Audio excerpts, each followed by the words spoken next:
Oi, muito bom dia para você. O Agro Record News está no ar com as principais notícias do campo. E a gente começa falando da Embrapa, que desenvolve pesquisas para o melhoramento genético do arroz em Mato Grosso. São vários produtos que já estão em fase de teste. A produção de arroz sequeiro, também conhecido como arroz de terras altas, tem crescido em todo o Brasil.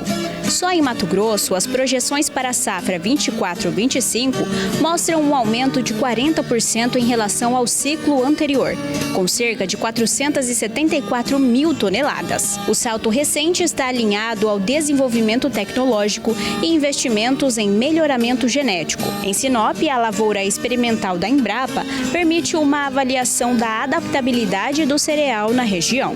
Nós temos aqui em torno de 1.200 materiais novos sendo testados aqui, alguns pela primeira vez, alguns já com 4, 5 anos de teste aqui na região. E a ideia é que a gente identifique esses melhores materiais que se destacam aqui na região e que a gente possa lançar comercialmente como uma inovação tecnológica que tragam impactos positivos para o agricultor, para a indústria regional.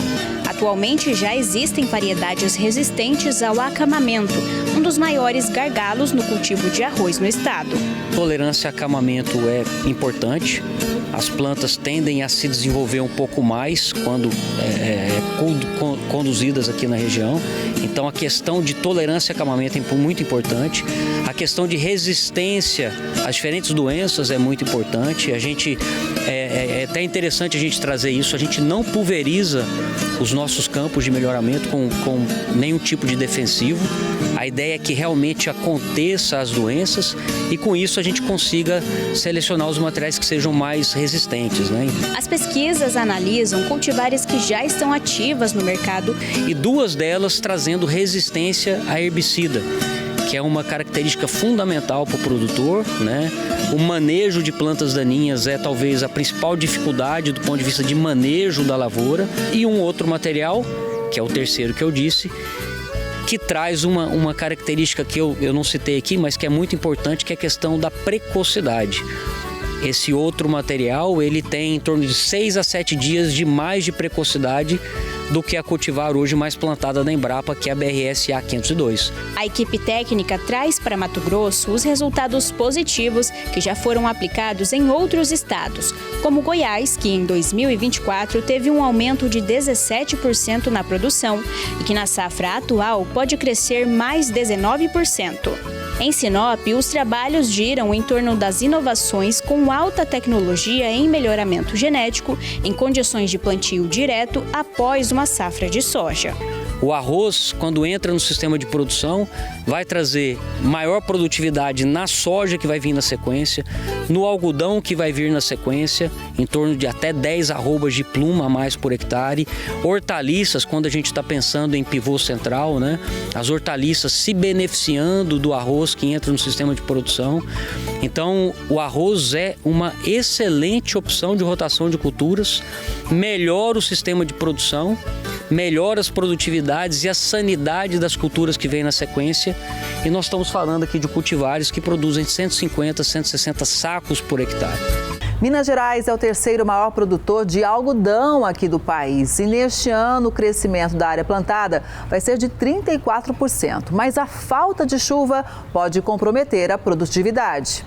A safra 2023-2024 de algodão no Brasil teve crescimento. Segundo a Associação Brasileira dos Produtores de Algodão, a Abrapa, a produção nacional da pluma atingiu 3,7 milhões de toneladas, um aumento de 16,6% em relação ao período anterior.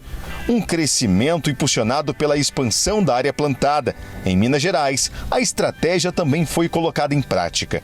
Se por um lado o produtor lá no campo não consegue colher o seu produto em grande quantidade, assim como previsto por causa das secas intensas, aqui na fábrica não falta o produto. Isso porque lá atrás, dentro de um estudo, a Associação Mineira de Produtores de Algodão já tinha alertado os produtores sobre o risco da baixa produção por causa das secas. A estimativa de crescimento para 2025 de área plantada foi de 34%, justamente para barrar um pouco o prejuízo. E a produção deve aumentar pouco mais, de 25%. Há uma expansão de plantio e, consequentemente, uma produção muito maior. Mas em termos de produtividade, a tendência é ficar menor do que o ano passado. Minas Gerais, a safra passada ficou com uma das maiores produtividades do Brasil. E essa safra, devido a esse fenômeno climático, a gente vai reduzir a nossa produtividade e com isso vai impactar na produção final. De olho na lavoura e no tempo, o Éder só tem um pedido: chuva. Os próximos dias serão determinantes para o cultivo e o lucro da empresa. Várias áreas a gente já desistiu mesmo. Passou já um trato cultural aí, para um trigo, pensando só em manutenção de palhada, ou manejo com braquiária, né, com mileto, né, para contenção do solo, mas o investimento mesmo na lavoura, para esse ano aí, a nossa safrinha aqui está bem comprometida. Diante de tanto sufoco, o cotonicultor tem uma certeza: investir em tecnologia e tentar driblar o clima incerto. O produtor, quando ele opta em plantar algodão, colocar o algodão no seu sistema produtivo, o nível, a régua tecnológica sobe. Então ele tem que estar atento aí a todas as tecnologias disponíveis no mercado, né? Principalmente tecnologias vindas dentro da semente, as OGMs, as sementes, as variedades resistentes a nematóides, tolerantes, e agora a resistência à seca, que é algo que a gente tem que pensar bastante de agora em diante. Em breve, o Brasil pode começar a exportar carne para o Japão, que inclusive vai enviar uma comitiva técnica para inspeção sanitária.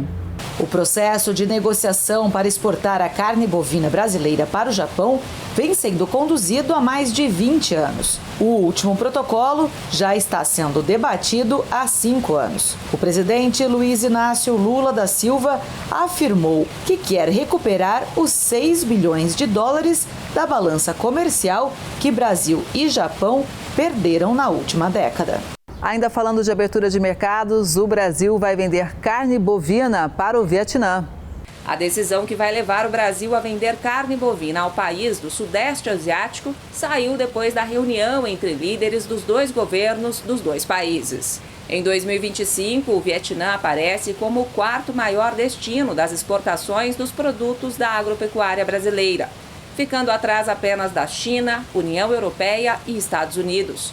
Atualmente, o país asiático importa cerca de 300 mil toneladas de carne bovina por ano. Há 20 anos, o Brasil tentava negociar a carne brasileira com o Vietnã. O Brasil é o maior parceiro comercial do país asiático na América Latina.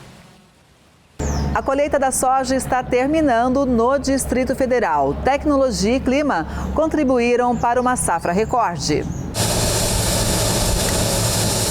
Fartura à vista!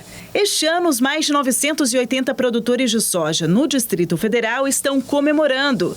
Para que as máquinas possam trabalhar assim, a todo vapor, no período de colheita, as plantas precisam estar na umidade certa, entre 13% e 15%. E nesta safra, a condição climática estava perfeita.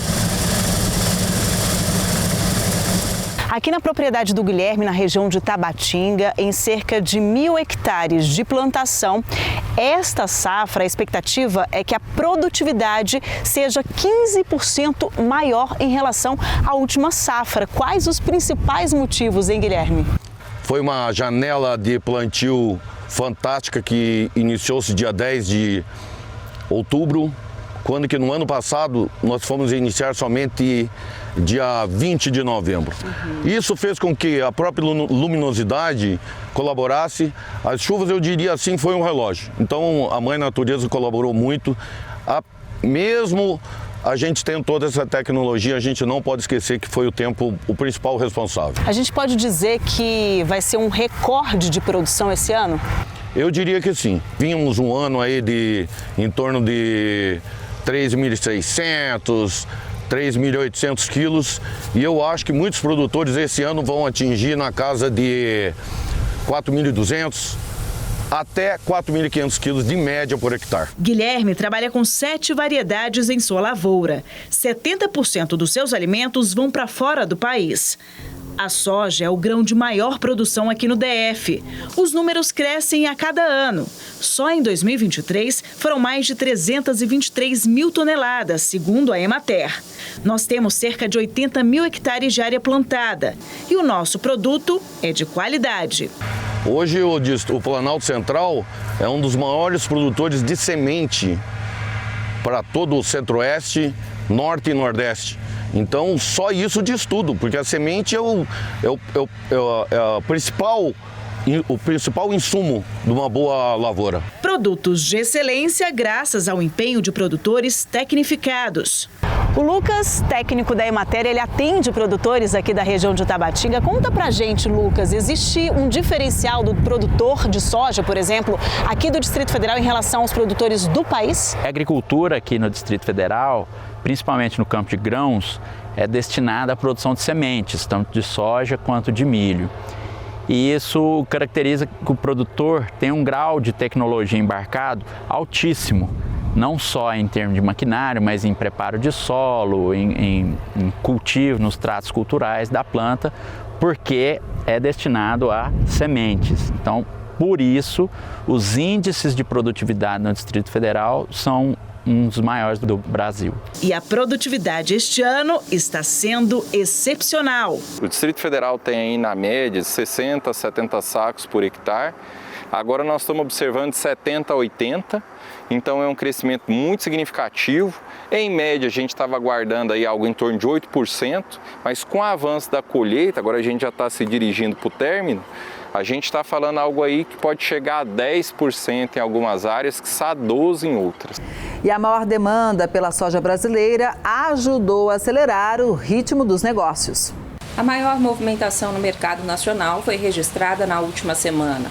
Segundo pesquisadores do CPEA, esse cenário foi influenciado pela valorização do dólar frente ao real, que deixa as commodities do Brasil mais atrativas aos consumidores estrangeiros. Além disso, os produtores de soja mostram mais interesse em comercializar parte da safra 2024-2025 no mercado nacional, especialmente para fazer caixa para o custeio de financiamento para a próxima temporada. Dados preliminares divulgados pela SECEX apontam que até o dia 21 de março o Brasil já havia embarcado 10.250.000 toneladas de soja, quase 60% a mais do que o volume escoado em todo o mês de fevereiro. Quanto à colheita, as atividades seguem em ritmo intenso e o clima vem contribuindo para produtividades excepcionais em grande parte do Brasil. De acordo com a Conab, até o dia 23 de março, pouco mais de 76% da área total já havia sido colhida, superando os 66% registrados no mesmo período de 2024. Agora a gente fala de um convênio para reforma e modernização dos armazéns graneleiros da Conab, situados no Paraná e também em Mato Grosso do Sul. O projeto terá um investimento de 55 milhões de reais da Itaipu Binacional. O convênio prevê o levantamento de informações dos armazéns da Companhia de Rolândia e Cambé, no Paraná, e também de Maracaju, no Mato Grosso do Sul.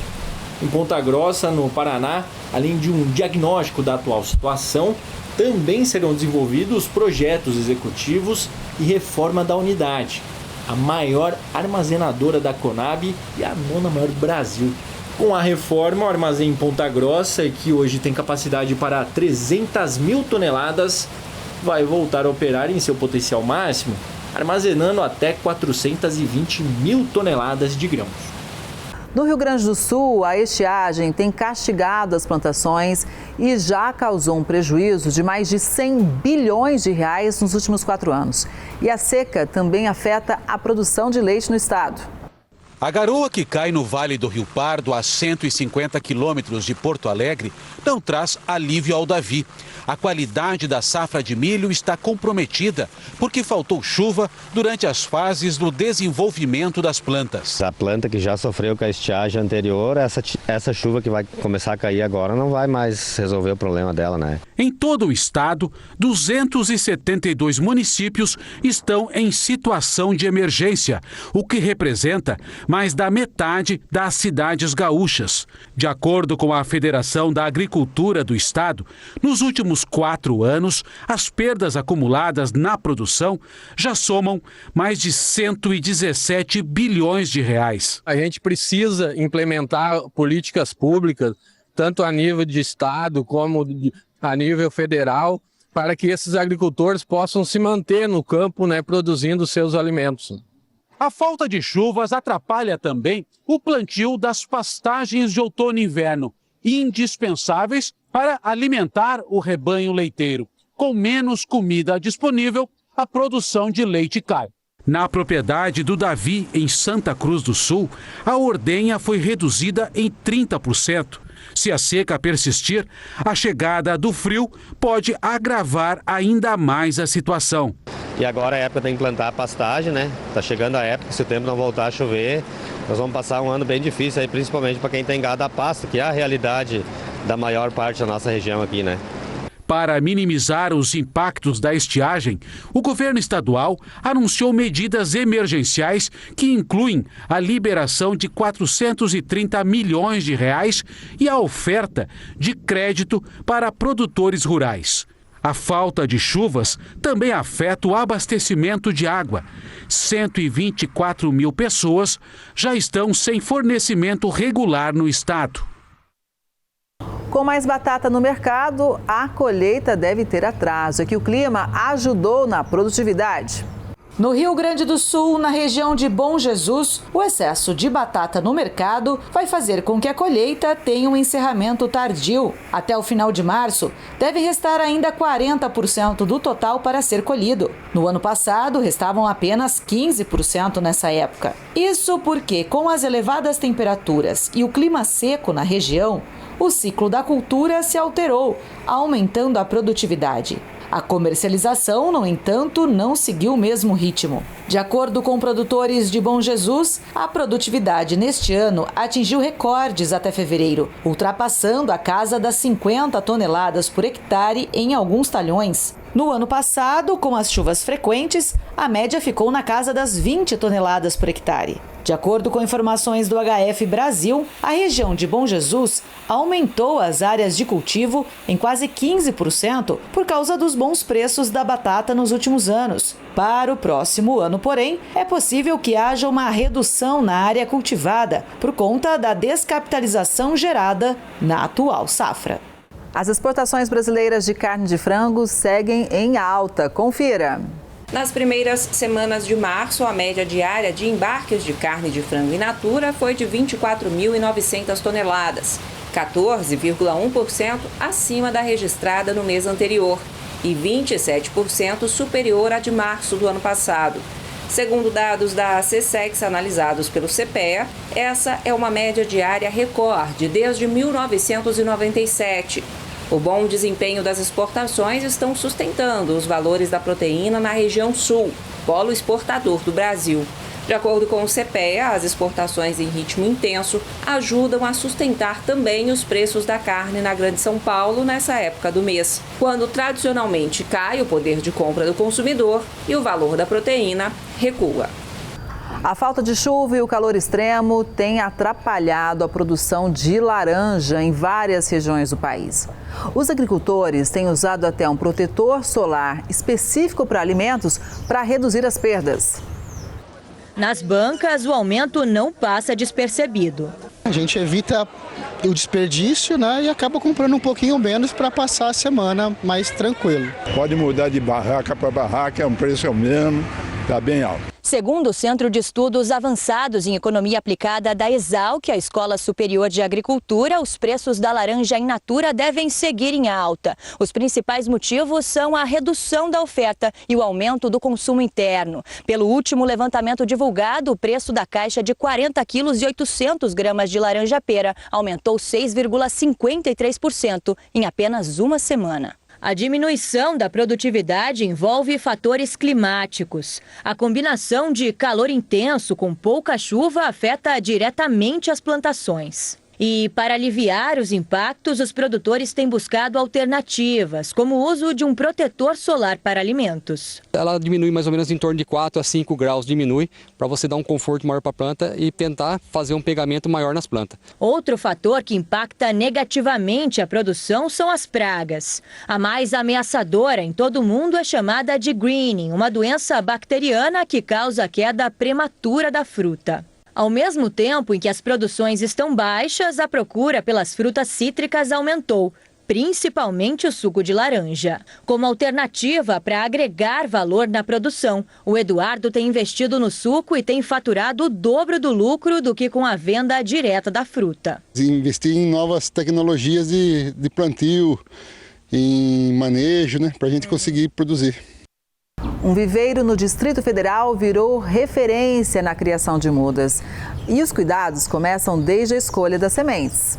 Aqui são vendidas cerca de 16 milhões de mudas por mês. Começamos com 2 mil metros de estufa, hoje superamos aí os 30 mil metros de estrutura e estamos atendendo aí diversos clientes, N estados, e estamos aí para entregar o melhor produto possível. A gente faz todo o trabalho de etiquetar essas bandejas com o nome do cliente, lote, variedade, aí vem para a máquina de semeio, onde é feito todo o trabalho de semeadora, desde a colocação do substrato, furo, semente, tampar com vermiculita, molhar e fazer o empilhamento para depois ir para a câmara de germinação. Além do uso das máquinas, existe também o semeio realizado de forma manual. São algumas sementes que não dá para plantar na máquina. Um espinafre não dá para plantar na máquina. Um coentro, uma salsa, que são várias sementinhas que vai por cédula. Então assim, a gente semeia na mão ou com a própria semeadeira manual. E aqui fica a câmara de germinação. A cultura, no caso a bandeja que foi semeada na máquina, fica em torno de 48, 72 horas para melhorar a germinação. Isso aqui fica em torno de 33 graus a 35 graus. As culturas que eu coloco mais aqui é o que? Tomate, pimentão e melancias. Daqui então elas vão para qual local? Aí elas vão para as estufas, né? Que aí ficam aí até ficar pronta para ir para o campo. A gente tem 6 módulos, 3 módulos são para tabaco, né? Então assim, cada módulo aí a gente consegue produzir por ciclo em torno de 5 milhões, né? Então os outros 3 módulos ficam para culturas diversas, né? Aqui as mudas, elas recebem tanto a umidade quanto a temperatura necessária para que elas se desenvolvam e sejam então vendidas aos produtores. A estufa eu comparo como se fosse uma UTI. Tem que ter o maior cuidado possível, a melhor temperatura, a temperatura amena possível, né? Os cuidados com a irrigação, com a fertirrigação, com as pulverizações. Então, assim, juntando todo esse conjunto que a gente consegue chegar nesse resultado. Aqui nesse momento, por exemplo, quantos graus está fazendo? Como a gente estamos nessa estrutura, essa estrutura é a estrutura mais moderna hoje do viveiro, esse módulo, a gente hoje tem uma temperatura fora da estufa em torno de 31 graus.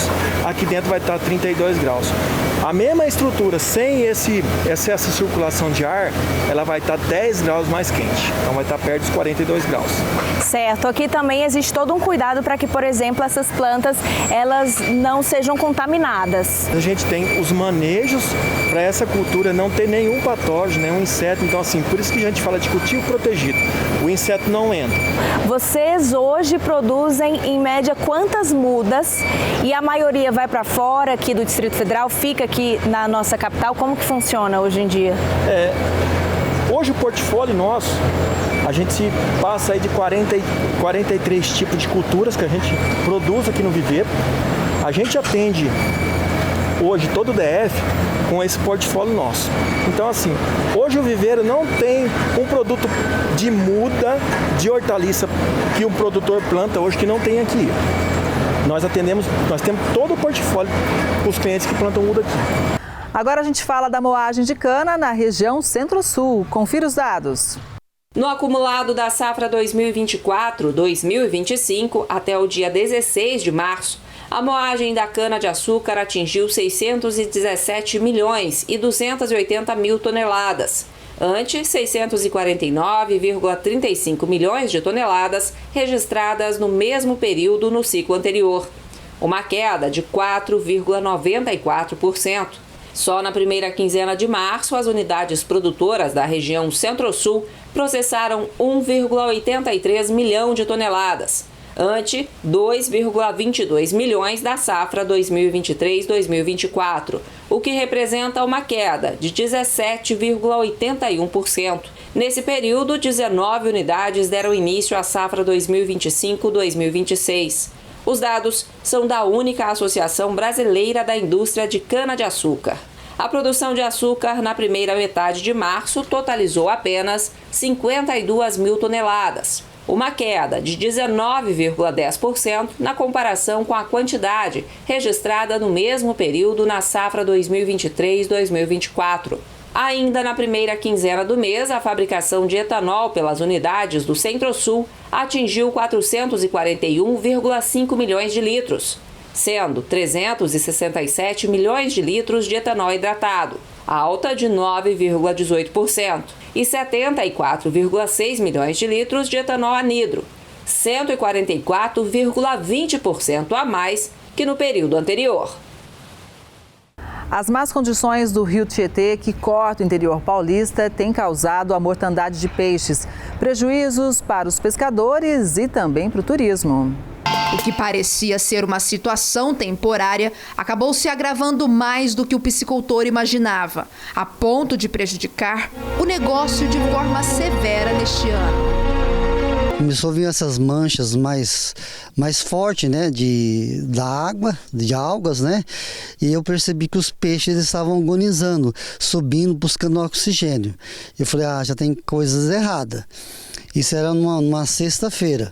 Aí na quarta-feira eu vim ver, já os peixes já estavam começando a morrer. Nesta época do ano, esses tanques rede é para estar lotados de tilápia, peixe que o seu Nelson cria há cerca de 5 anos. Com a mortandade de 20 toneladas, o piscicultor contabiliza um prejuízo de quase R$300 mil devido às más condições da água. É um esforço de quase um ano inteiro, uma safra, né? Que a gente estava já contando com a venda desses peixes para a próxima safra também, né? Para o próximo período. E na minha situação, eu particularmente, eu fiquei sem chão, porque como que eu vou voltar a produzir, sendo que o que eu tinha morreu tudo? Mas não são apenas os criadores que têm sofrido com essa realidade. Pontos turísticos como a Prainha de Ubarana já sentem o impacto econômico, principalmente após a instalação dessas placas que alertam que a água está imprópria para banho. A coordenadora de turismo do município relata que a situação causou uma queda de 70% no movimento. A gente tem um prejuízo porque a gente tem muitos pescadores que vêm, além dos turistas, né, dos banhistas que gostam de vir, entrar na água, as crianças e tudo mais. Então, assim, a gente também tem os nossos quiosques, né, de alimentação e tudo mais. Então, assim, todo mundo acaba perdendo, né? Em nota, a Secretaria do Meio Ambiente informou que a CETESB tem realizado vistorias e coletas em diversos pontos e que o resultado das análises ainda é aguardado.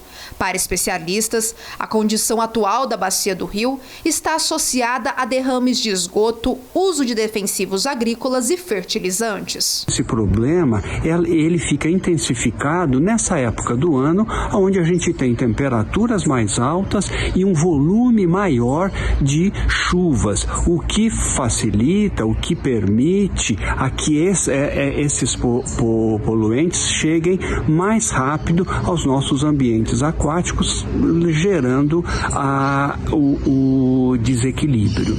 O rio, que banha 62 municípios paulistas, nasce na Serra do Mar e corre por mais 1.100 quilômetros até desaguar no Rio Paraná.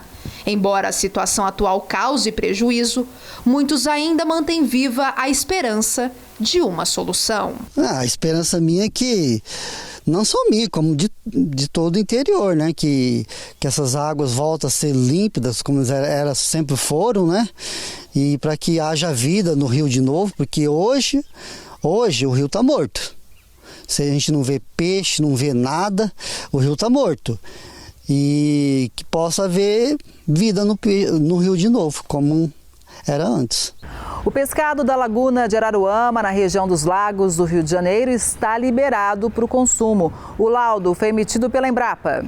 O laudo foi apresentado na sede da Associação dos Pescadores da Praia da Pitória, em São Pedro da Aldeia.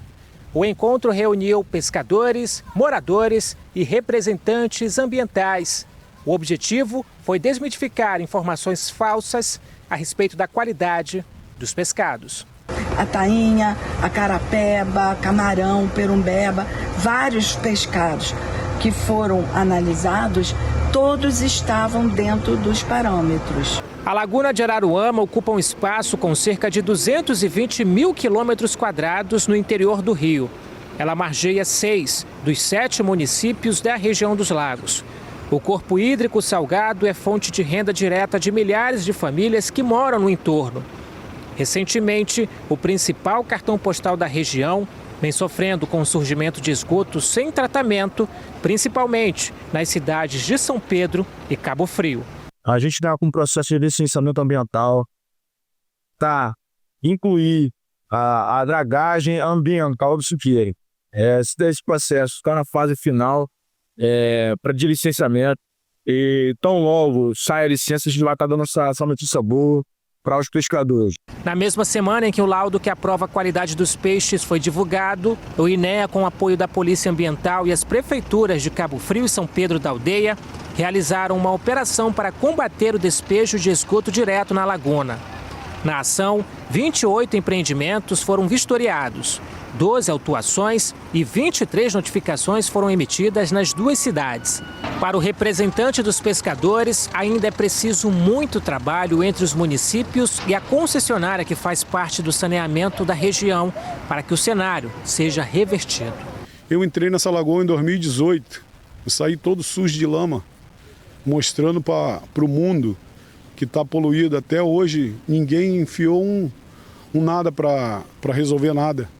Então a gente fica indignado também, o pescador cada vez pior, não consegue nem sair com o barco aqui para pescar. É muito triste para o pescador. O estado de São Paulo está investindo na produção de cacau e oferecendo cursos para os agricultores.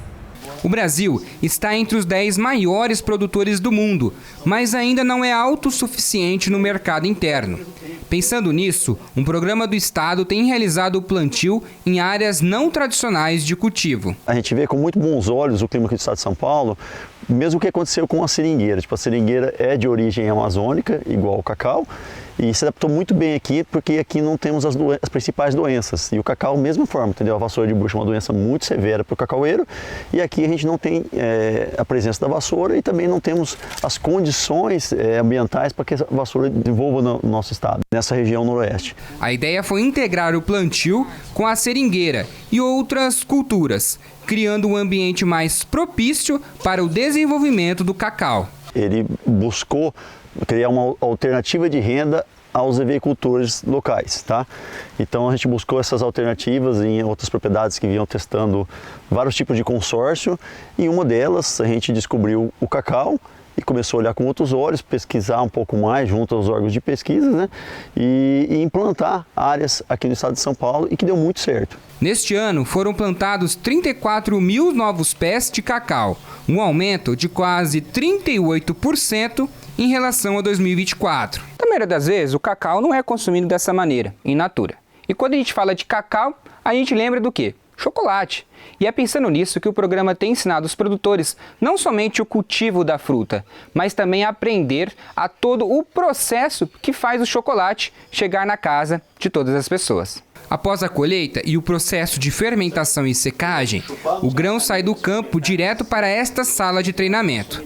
Aqui, 12 produtores vão aprender sobre as fases da produção do chocolate. O programa do estado ensina um aproveitamento quase total do cacau, como o uso da casca, que se transforma em farinha e pode ser utilizada na produção de cookies, por exemplo. A ideia é que entenda-se cacau como um produto principal, que é o chocolate, e com vários coprodutos que geram uma receita adicional e colocam renda na mesa desse produtor.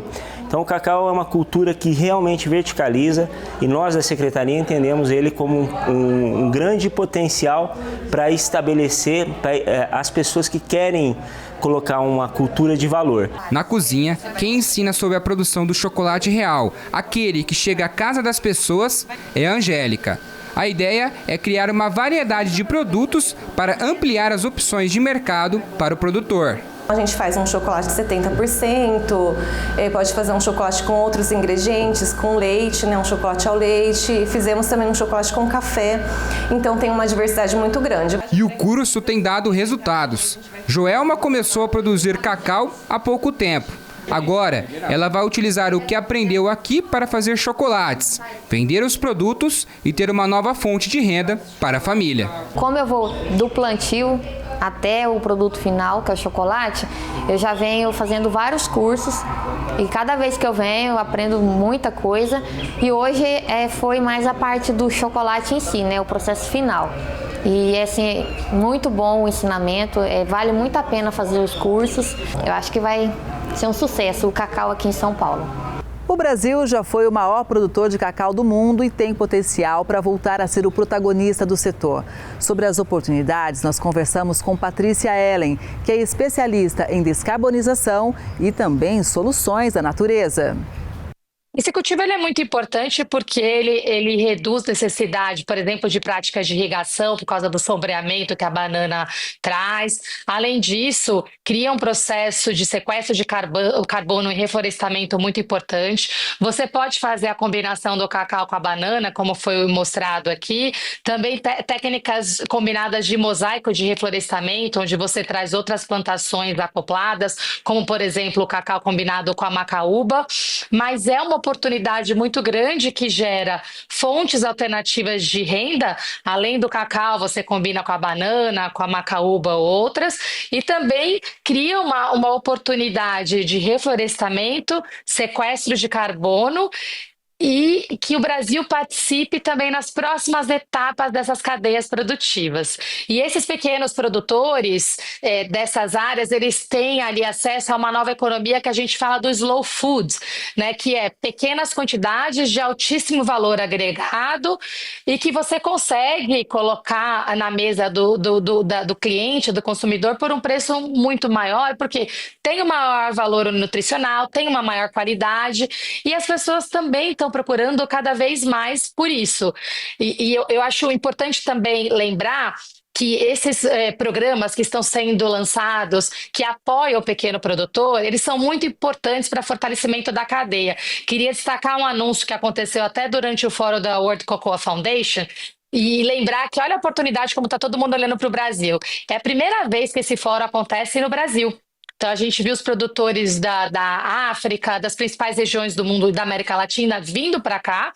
E nesse mesmo evento, teve um anúncio de um fundo de mais de R$1 bilhão voltado a empréstimo para pequenos produtores de cacau, reconhecendo essa dificuldade do tempo médio da safra ser tão diferente de um produto tradicional, de um produtor agrícola. Então, são iniciativas como essa, que são muito importantes, que reconhecem a importância do fortalecimento da cadeia e que a gente possa, sim, participar desse novo momento da economia global dos produtos de alto valor nutricional, onde o Brasil tem toda a oportunidade para concorrer.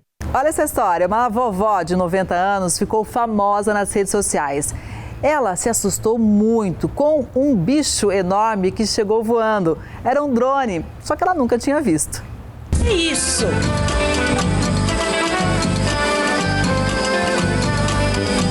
Sai pra lá, sai! Meu Deus do céu, ele não vai embora.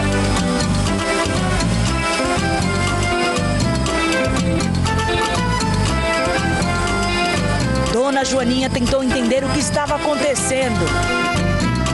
O que era aquele bicho que voava e não saía de perto? Eu achava que era um besouro vivo, né? Eu queria matar o besouro. A ideia do drone surgiu quando um amigo emprestou o equipamento para o Vitor. Ele estava experimentando pilotar o drone quando avistou a vovó na roça e resolveu fazer algumas imagens aéreas. Só que a reação dela fez com que o neto gravasse tudinho. O intuito era só a gente fazer umas imagens para pegar o sítio de minha avó aqui e também fazer umas filmagens com ela lá na roça também. O susto foi flagrado pelo neto da dona Joaninha, no sítio onde ela mora, lá no Ceará, que fica entre as cidades de Juazeiro do Norte e Crato. E foi assim que, aos 90 anos, dona Joaninha ganhou milhares de fãs ao redor do Brasil. Quando que ela iria imaginar que um vídeo publicado traria 7 milhões de fãs na internet? Mãe de 18 filhos, avó de 36 netos. Bisnetos? Sim, a vovó Joaninha também tem. Tem uns 36 netos. Agora meu filho, bisneto eu não sei quantos tem não. Tá acharenhada aí pro meio do mundo de bisneto. Aqui é Chapéu do Cowboy. E é uma rotina pesada. Aos 90 anos, a vovó mantém as mesmas tarefas. Quem foi que plantou? Foi eu. Ó. Olha ela lá, capinando, colhendo, cuidando da terra. Em casa, outras atividades. Vovó Joaninha cozinha, costura, faz um cafezinho bem gostoso. Qual o segredo da senhora ter tanta energia assim? Me diga. Gosto do doutor, minha filha. E nem o que eu sinto, tem impressão de estar atrás do doutor. As mulheres se reuniram em Governador Valadares, em Minas Gerais, para discutir o empreendedorismo rural. Entre as pautas, agricultura familiar. Empreendedorismo e a força feminina dominaram a rodada de conversas dessas mulheres rurais unidas pelo agro e que transformam o mundo.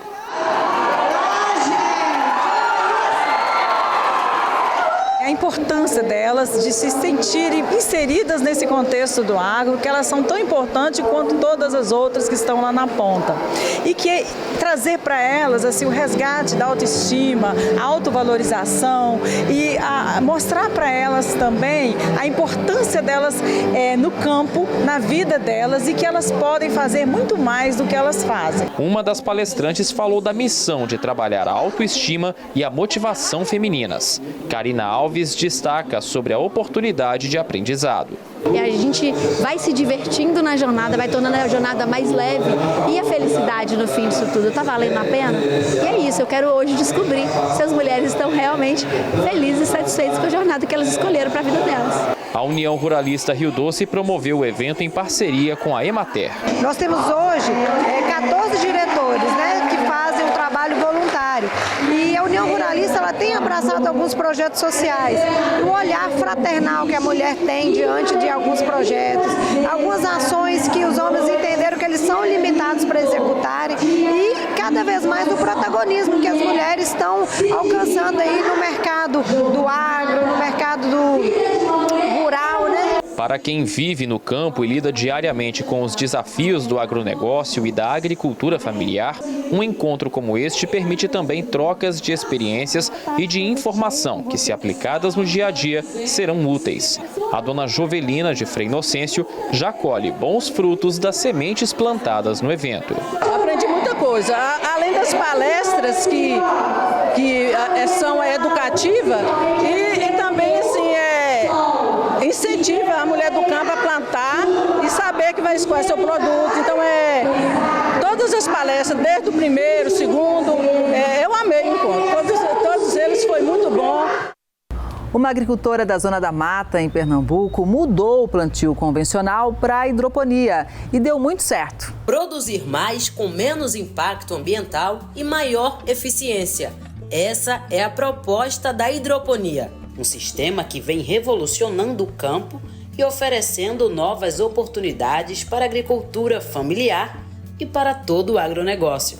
Descobriu através da internet porque a gente sofria bastante com a plantação na terra, devido às chuvas, ao tempo também muito seco, como a gente tem que estar racionando a água, aí a gente descobriu a hidroponia. A funcionalidade deste modelo na prática é bem simples. Edjaelson nos explica os detalhes e vantagens do processo. Hidroponia é um sistema de cultivo, uma técnica de cultivo que não se usa o solo, se usa uma solução nutritiva, tem que ter uma estrutura de estufa. Essa solução nutritiva ela é distribuída no sistema hidráulico, que basicamente é feito com tubos, faz-se uma bancada, faz um tubo. O que é o tubo? O tubo é um cano PVC. Com a hidroponia, o agricultor consegue ter uma produção mais controlada, sem desperdício de água e sem precisar do solo.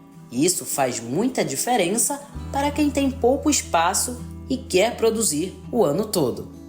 Algumas variedades de hortaliças são plantadas no sistema hidropônico. Os nutrientes que são colocados na água variam dependendo da cultura que o produtor escolher plantar. A gente planta coentro, alface, hortelã.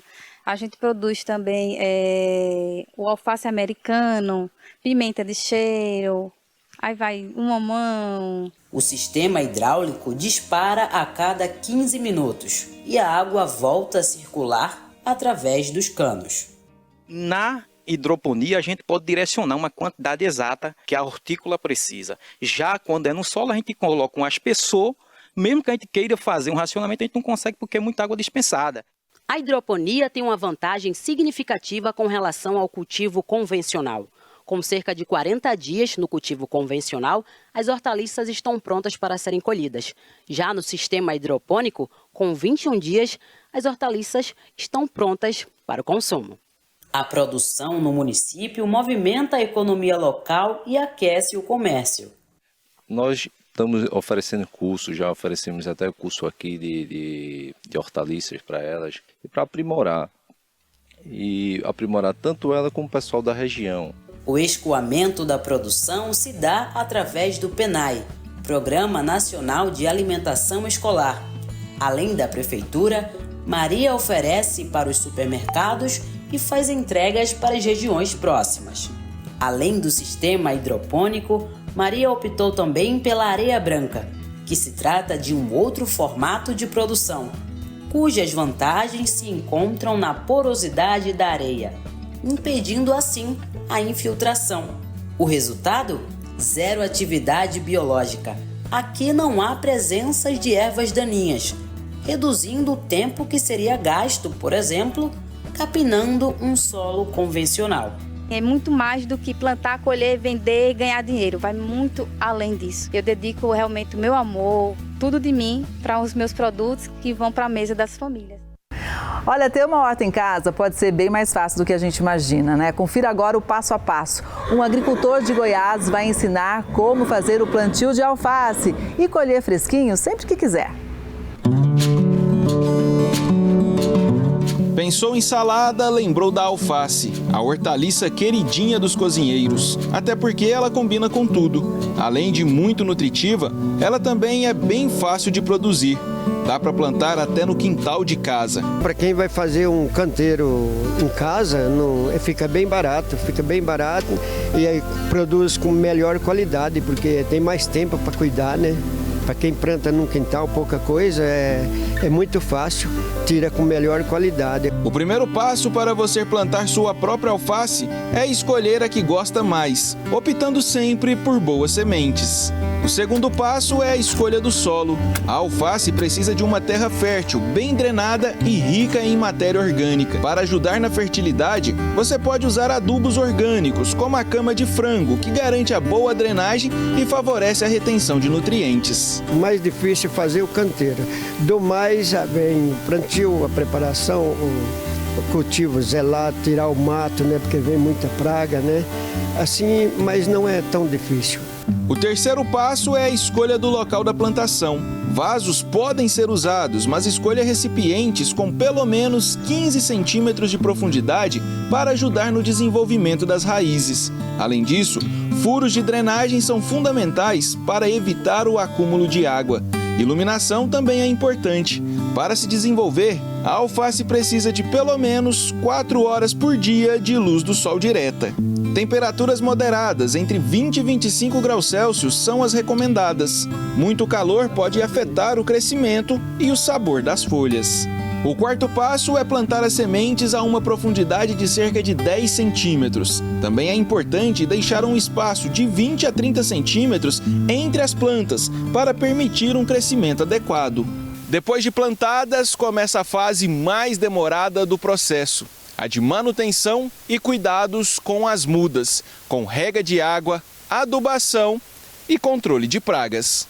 Umidade também é importante, mas atenção, o ideal é regar dia sim, dia não. O solo da alface precisa estar sempre úmido, mas não encharcado de água. O tempo de cultivo da alface varia de acordo com o tipo de semente, solo e condições climáticas. Mas na média, essa hortaliça pode ser colhida em cerca de 30 a 60 dias após o plantio. Durante esse período, você pode fazer a adubagem das mudas com produtos orgânicos ou caseiros, como humus de minhoca ou esterco de galinha, que é rico em nutrientes como cálcio. O alface ela é complicado porque ela tem uma fase de formação e o ponto que ela pode ser colhida. Se deixar passar, ela já não pode ser mais comercializada, ela fica amarga, ela começa a pendoar, né? Então já não pode ser mais colhida para consumo. Ufa! Com todas essas dicas, agora é colocar a mão na massa, ou melhor, na terra, para que a salada de todo dia seja com alface que você mesmo planta na sua horta caseira. Uma raça de ave caipira de grande porte, típica do Nordeste, tem chamado a atenção dos produtores em Goiás. Ela pode chegar a 1 metro de altura e pesar 3 vezes mais que uma galinha caipira comum. A criação de galinhas rústicas tem ganhado força no Brasil. Em Goiás, não é diferente. Aqui em Senador Canedo, o Maurício Queiroz decidiu investir na galinha sertaneja Balão, também conhecida como GSB. Depois de 30 anos trabalhando com o galo índio gigante, ele migrou para essa raça de grande porte que se destaca pela força e pela valorização no mercado. O Maurício estava me contando que já conseguiu vender esse animal aqui por cerca de R$8.000 e a dúzia desses ovos por cerca de 450. É um valor muito alto, né? Assim, depende, né, do ponto de vista, né? Hoje eu acho um valor razoável pela genética que é, né? Pelo benefício que ele traz, tanto para multiplicação da raça, quem quer comprar para ter a raça pura, quanto para melhoramento, o pessoal quer levar um frango para melhorar o que já tem no quintal, né? Mas são animais extremamente procurados hoje em dia. Para o Maurício, a criação dessa raça pode ser uma ótima alternativa para o pequeno produtor que encontra alguns desafios em outras produções. O frango comum, hoje, ele gasta um frango caipira comum até de 8 a 1 ano, para dar 2 quilos e pouquinho, né? Essa aqui com 6 meses está dando 4 quilos. E só para a gente mostrar aqui agora, esse aqui é um galo já, né? É um galo. Tem quanto tempo? 1 ano e 2 meses. 1 ano e 2 meses. E aí agora a gente vai ver quanto que ele pesa. Pode colocar aí, Maurício? Vamos dar uma olhada? Deixar, né? 6 quilos 205. O Maurício falou, né? Se não chegasse nos 6 quilos, ele não acreditava. E outra coisa, por eu estar na troca de pena, né? É um animal que esse aqui não come à vontade, com uma média de 120 gramas de ração por dia, que é uma ração balanceada, tanto para matriz quanto para reprodutor. Se a gente pôr mesmo para comer à vontade, um frango desse aqui, com certeza ele passa de 8 quilos em pouco prazo. A propriedade é totalmente focada na reprodução genética da galinha balão. O Maurício consegue separar os animais em matrizes de reprodução. O ovo é levado para a chocadeira e depois de 21 dias, os pintinhos ficam no berçário por aproximadamente 30 dias. A criação dessa ave rústica vem conquistando os pequenos produtores e mostrando que tem tudo para se consolidar no cenário agropecuário goiano. Pioneiro no estado, o Fabiano disse como a galinha sertaneja balão chegou em Goiás e de que forma ela tem ganhado o mercado. A gente viu que essa ave é um objeto de seleção, né? Tem a curiosidade e a possibilidade de a gente estar selecionando, melhorando e preservando essa linhagem. E não só isso, mas disseminar para todo o Brasil, romper a barreira da Bahia e levar essa ave, essa preciosidade que é brasileira, baiana, brasileira, a gente mandar para todas as regiões do Brasil. Essa edição do Agro Record News vai ficando por aqui. Muito obrigada pela sua audiência. A gente se vê no próximo programa. Até lá!